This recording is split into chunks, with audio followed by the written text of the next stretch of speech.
prove that dou square f by dou x dou y is equal to dou square f by dou y dou x if f is equal to x cube plus y cube plus z cube plus 3xyz. First வந்துட்டு LHS எடுத்துக்கிறோம். அதாவது வந்து dou square f by dou x dou y is equal to, இதை நம்ம எப்படி எழுதலாம் அப்படின்னா dou by dou x into dou f by dou y. அதாவது இந்த dou ஸ்கொயரை பிரித்து எழுதிக்கிறோம். ஓகேவா? dou by dou x first எழுதிட்டு dou f by dou y எழுதிக்கிட்டோம்.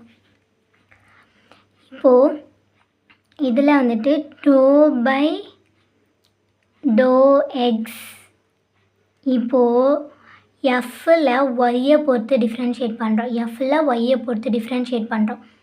Y க்யூபை differentiate பண்ணோம் அப்படின்னா 3y ஸ்கொயர் இங்கே இருக்குது. அப்புறம் ஒய் இதில் ஒய்யை டிஃப்ரென்ஷியேட் பண்ணோம் அப்படின்னா 1, அப்போ ப்ளஸ் 3xz.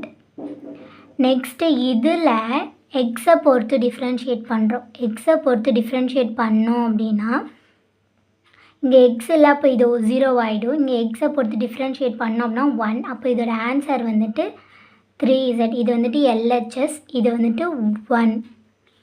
நெக்ஸ்ட்டு வந்துட்டு RHS பார்க்குறோம். RHS இதில் வந்து dou square f by dou y dou x. இது நம்ம எப்படி எழுதலாம் அப்படின்னா dou by dou y into dou f by dou x.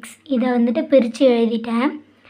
Next எஃப்பை வந்துட்டு எக்ஸை பொறுத்து டிஃப்ரென்ஷியேட் பண்ணுறோம்.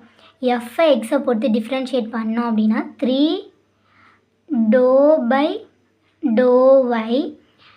இதில் எஃப்பை வந்துட்டு எக்ஸை பொறுத்து டிஃப்ரென்ஷியேட் பண்ணுறோம். எக்ஸை பொறுத்து டிஃப்ரென்ஷியேட் பண்ணோம் அப்படின்னா 3x ஸ்கொயர். அப்புறம் எக்ஸ் இங்கே இருக்குது. எக்ஸை டிஃப்ரென்ஷியேட் பண்ணால் 1, அப்போ ப்ளஸ் 3yz. இதில் ஒய்யை பொறுத்து டிஃப்ரென்ஷியேட் பண்ணுறோம். அப்போது இங்கே பார்த்தா இங்கே ஒய் இல்லை, அப்போ இது 0 ஆகிடும். இங்கே டிஃப்ரென்ஷியேட் பண்ணோம்னா 1, அப்போ 3z. அப்போது இது செகண்ட் ஈக்குவேஷன். அப்போது LHS ஈக்குவல் டு RHS. ஏன்னா இது ரெண்டுமே வந்துட்டு 3z ஈக்குவலாக வந்திருக்கு. அப்போது ஹென்ஸ் ப்ரூவ்டு. அவ்வளோதான் ஆன்சர்.